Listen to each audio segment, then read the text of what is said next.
নমস্কার, সিম্পল রেসিপিজে সবাই স্বাগত। আজ আপনাদের সাথে শেয়ার করব ইডলির রেসিপি। তো চলুন শুরু করা যাক। ইডলি বানানোর জন্য একটা মিক্সিং বোলে নিয়ে নিলাম 3 কাপ ইডলি রাইস। এর মধ্যে দিয়ে দিলাম 3 টেবিল স্পুন পাতলা দানা চিড়ে। চাল আর চিড়েটাকে জল বদলে বদলে ধুয়ে নেব।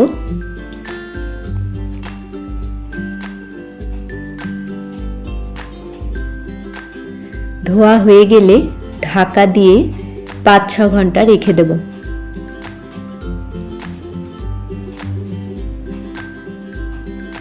অন্য একটা মিক্সিং বোলে নিয়ে নিলাম 1 কাপ বিউলি ডাল, 1 টিস্পুন মেথি দানা। একবার ধুয়ে নেব।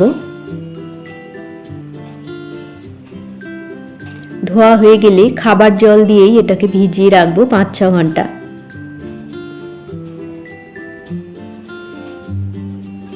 5-6 ঘন্টা পর চালের জলটাকে আমি ফেলে দেব।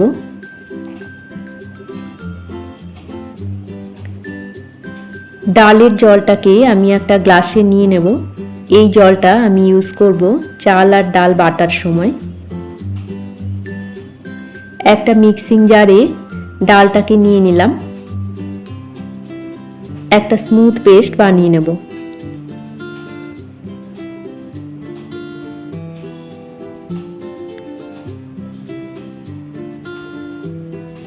ওই একই মিক্সিং জারে চালটাকে দুবারে বেটে নেব।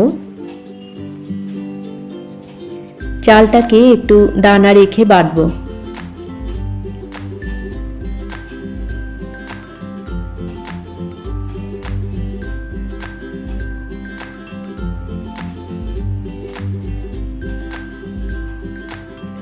তো চাল আর ডাল বাটা হয়ে গেছে।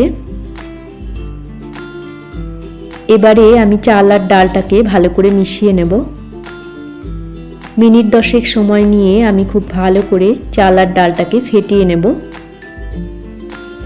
যতক্ষণে এর উপরে বাবলস আসছে।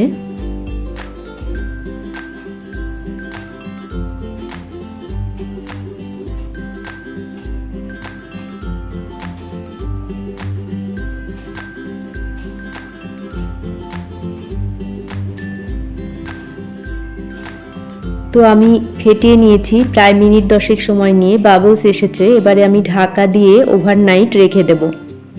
প্রায় 10 ঘন্টা রেখে দিয়েছিলাম। 10 ঘন্টা পর ঢাকাটা খুলছি। চাল আর ডালটা সুন্দরভাবে ফার্মেন্ট হয়ে গেছে। আমি এবারে এটাকে ভালো করে মিশিয়ে নেব।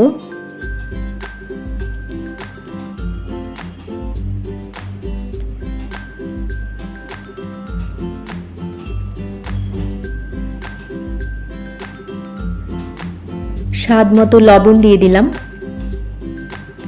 লবণ দিয়ে আবারও মিশিয়ে নেব। আমাদের ইডলির ব্যাটার তৈরি হয়ে গেছে। একটা ইডলি স্ট্যান্ড নিয়েছি। প্লেটগুলোকে আলাদা করে নিয়ে সব প্লেটের উপরে একটু করে সাদা তেল ব্রাশ করে নিলাম।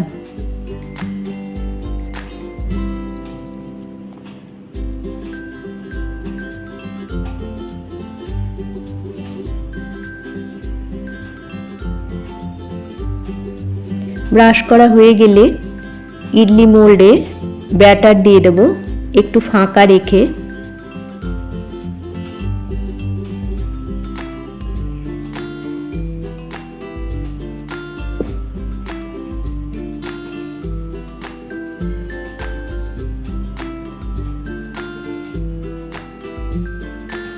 সবগুলো মোল্ডে আমি একইভাবে ব্যাটার দিয়ে দিলাম।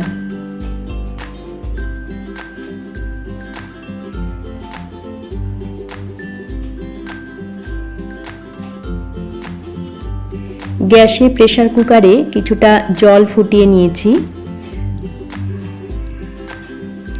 ফ্লেমটাকে লোতে করে দিয়ে স্ট্যান্ডটাকে সাবধানে বসিয়ে দেব। ঢাকা দিয়ে 15 মিনিট স্টিম করে নেব মিডিয়াম ফ্লেমে। হুইসেলটা খুলে নিলাম। 15 মিনিট পর ঢাকাটা খুলছি। আমাদের ইডলি তৈরি হয়ে গেছে। সাবধানে স্ট্যান্ডটাকে বের করে নেব। 5 মিনিট রেখে ঠান্ডা করার পর ইডলিগুলোকে আমি বের করে নেব। একটা ছুরি দিয়ে সাইডগুলো একটু ছাড়িয়ে নেব। খুব সহজেই ইডলিগুলো বেরিয়ে আসবে।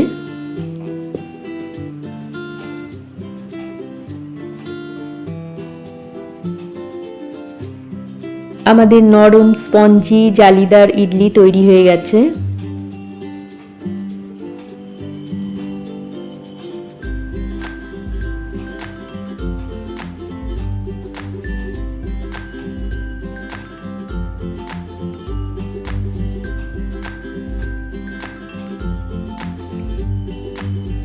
তো তৈরি হয়ে গেল ইডলি। সার্ভ করব নারকেলের চাটনি আর সাম্বার ডালের সাথে। রেসিপি ভালো লাগলে আপনারা এভাবে বাড়িতে বানিয়ে দেখতে পারেন। আশা করি আপনাদেরও ভালো লাগবে। সবাইকে ভালো থাকার শুভেচ্ছা জানিয়ে আজকের মতো এখানেই শেষ করছি। দেখা হচ্ছে পরবর্তী পর্বে। ধন্যবাদ।